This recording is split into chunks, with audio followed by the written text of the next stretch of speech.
This might be the most unexpected trip I've taken in Italy. I had no idea places like this even existed, and honestly, I don't think anyone talks about them enough. This village is perched so high that it almost feels impossible. It is built from stone, glowing in the warmest light. These were the places that genuinely surprised me, and moments that stayed in my mind long after I left. Welcome to the Basilicata region, but first, let me show you how we got there. Let's start at the beginning, the road from the Amalfi coast.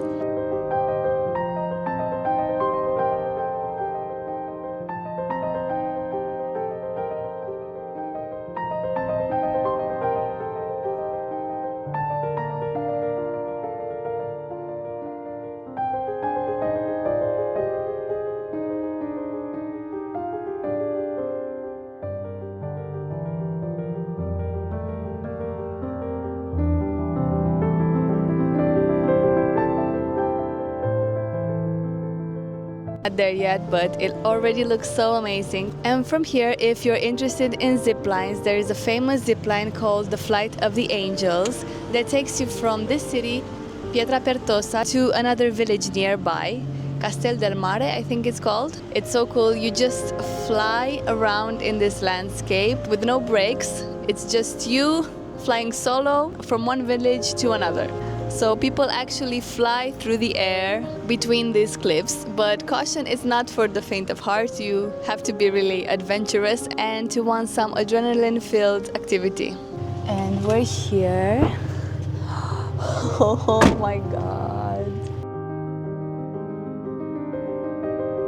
See there how the mountains and the houses just blend together. Wow.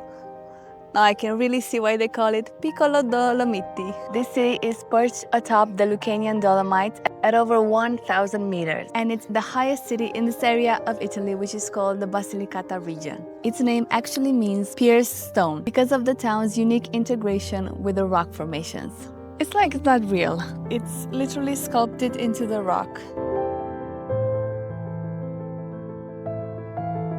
Wow. It's like the houses just grew from the rock. We're just walking to the city center. The view of the hills is not bad either.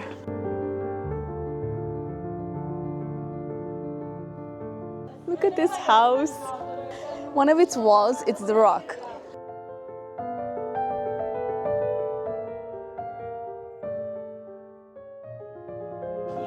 Pomodoro, they're tomatoes. Different kinds of tomatoes.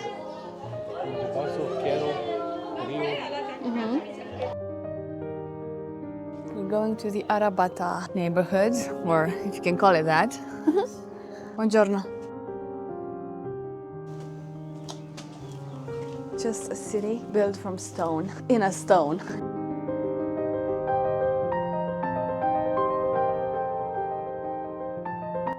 This is how people live. I don't know how the elderly manage to climb all these hills and stairs, but I guess that's why they live to be 90, 100 over here. So we climbed all of these stairs from the houses, and we got here to the rock. And if you want to see a more wide view of the surroundings, you can just head up to the castle. Walking on history, carved and made in the 9th century. Just imagine that. Imagine the tools we have today, and imagine what they had then. Can you hear the bells?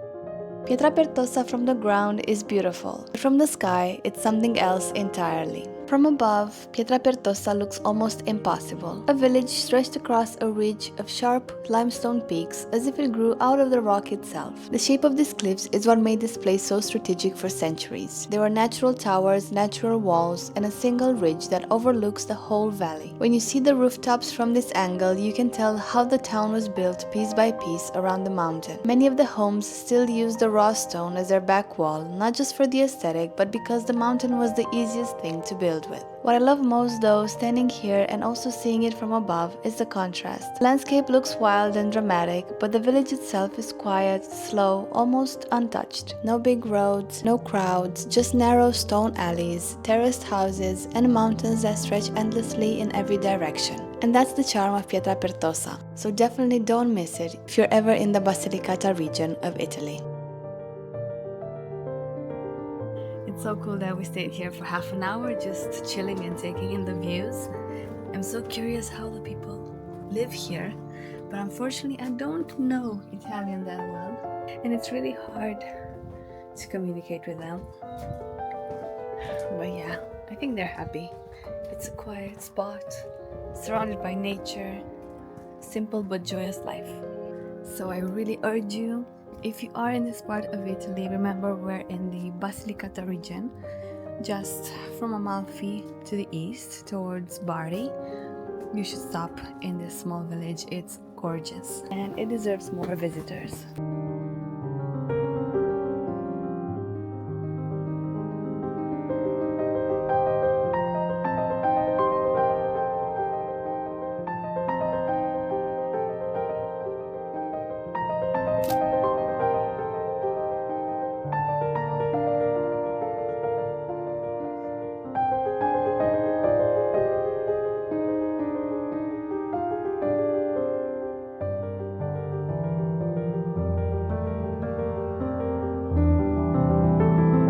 Here they bring the people that did the flight of the angel. Here they come.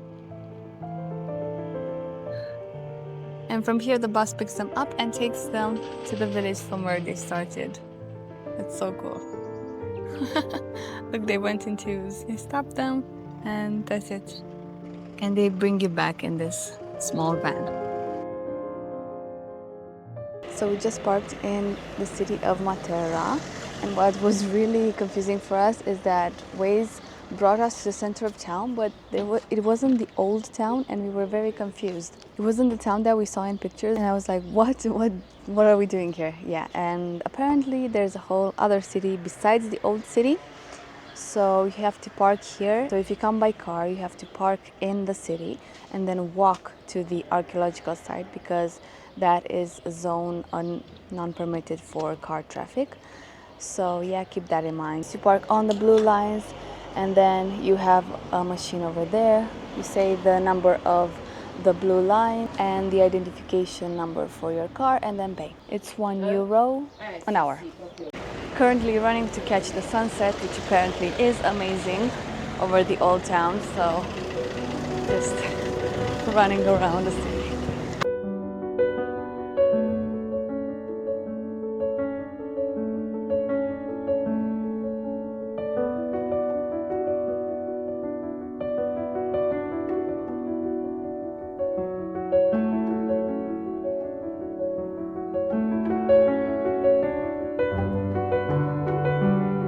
I think I can see it.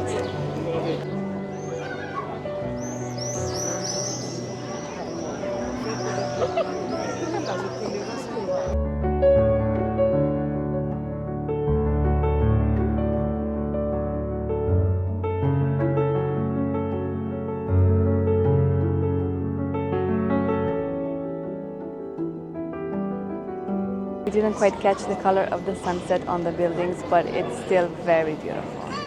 We're gonna come back perhaps tomorrow to see it in depth.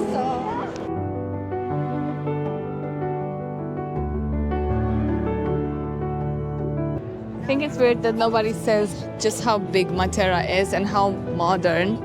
Everybody talks about the historic archaeological site, but there's so much more to it. To start, they brought us some focaccia with tomato sauce, I think. Water and bread.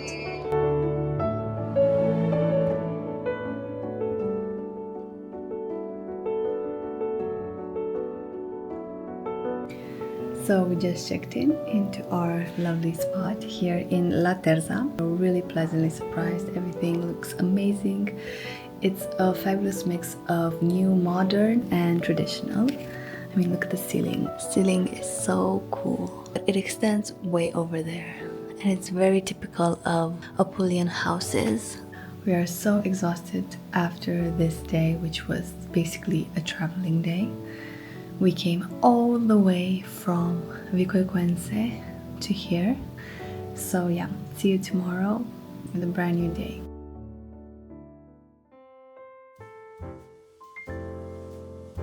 Hi guys, and welcome to a brand new destination here in Italy. We are now staying in a small charming town called Laterza, and I'm gonna go down for breakfast, and today we're gonna explore the fabulous cities of Matera and maybe even see the beach.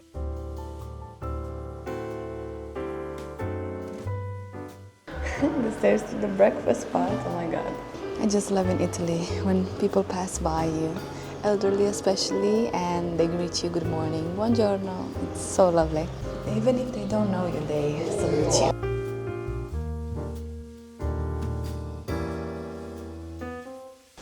Look at the terrace that we have access to.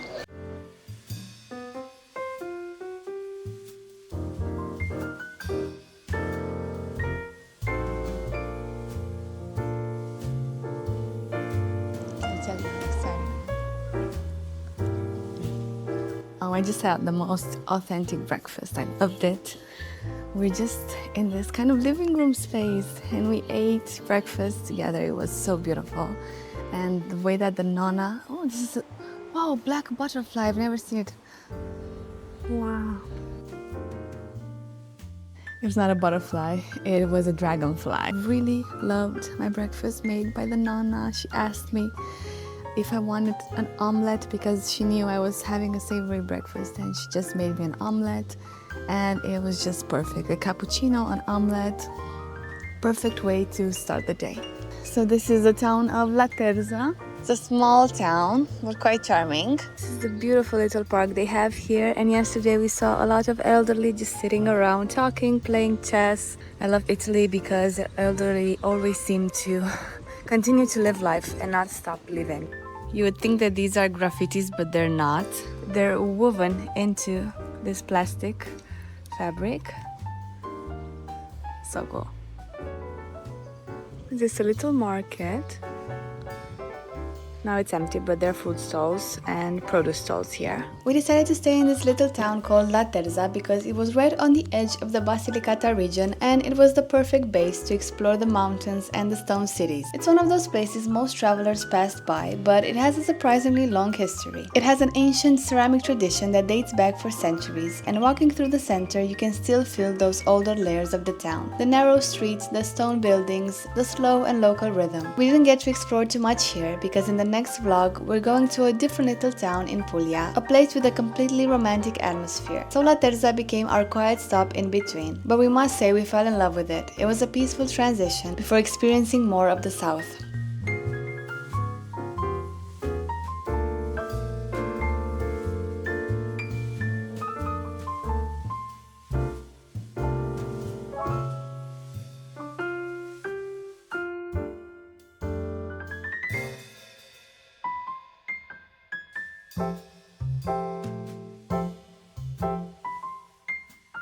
But before we go to Matera, we really wanted to go to the beach because it's so hot outside and wanted to see how the beaches in this area are.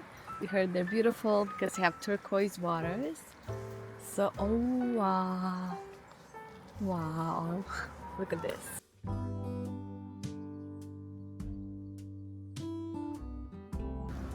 Look at the color. Can't wait to go inside.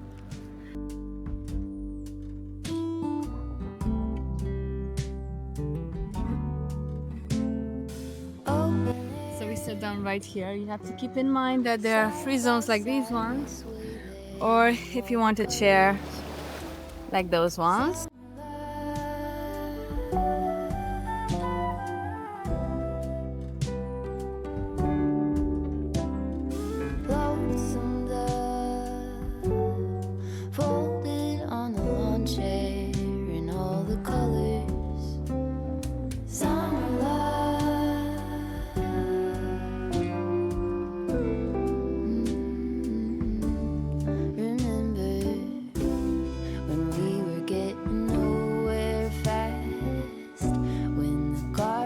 Stop giving back. Honeysuckle, fresh cut grass. I could really use some stuff like that.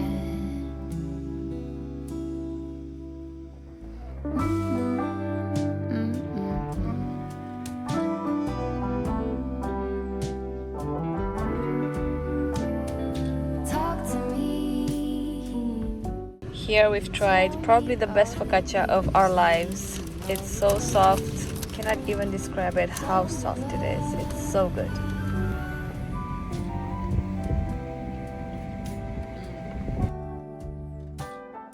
Memory.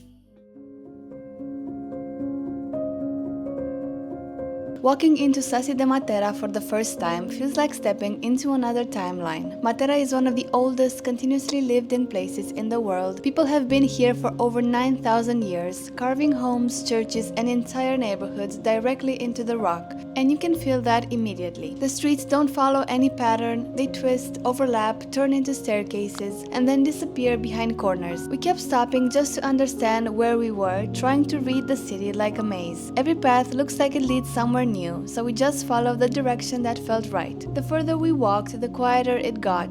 You hear your footsteps echo on the stone, the voices from terraces and restaurants above, and the little sounds of life hidden between the walls. Eventually, we climbed up towards one of the viewpoints. You don't really plan these things in Matera, you just look for the lights, follow the next staircase, and suddenly the whole city opens up right in front of you. And that first view of the Sassi, trust me, it's something you don't forget easily. It's like a postcard view that gets carved into your soul.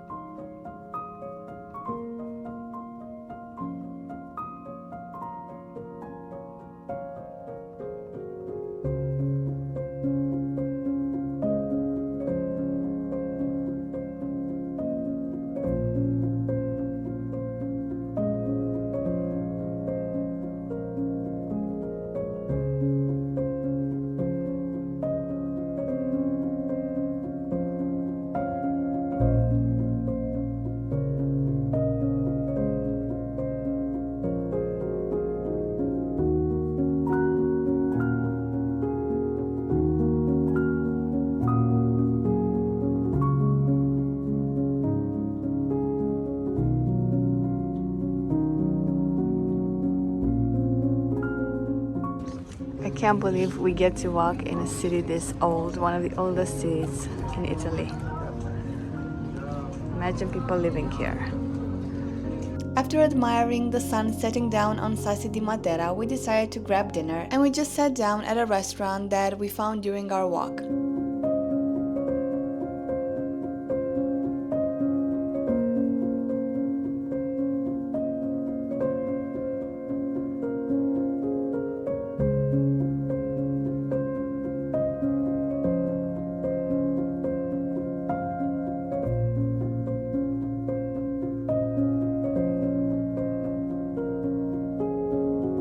After dinner, we walked through the streets again to see it by night. It looks even more beautiful in the dark. This is the view from the restaurant. The stone reflects the yellow lights, the steps feel worn in the best way, and everything sounds softer. Matera before sunset feels ancient, but after sunset it feels magical. It's like you're walking through a movie set. The feeling is undescribable. You have to come here and experience it for yourself. This night in Sassi di Matera was a lovely way to end our short drive through the Basilicata region of Italy before we move forward and discover a piece of magical Puglia. Stay tuned for the next vlog where I show you the most romantic accommodation you can stay in Puglia, the perfect base from which to explore one of the most beautiful and romantic regions of Italy.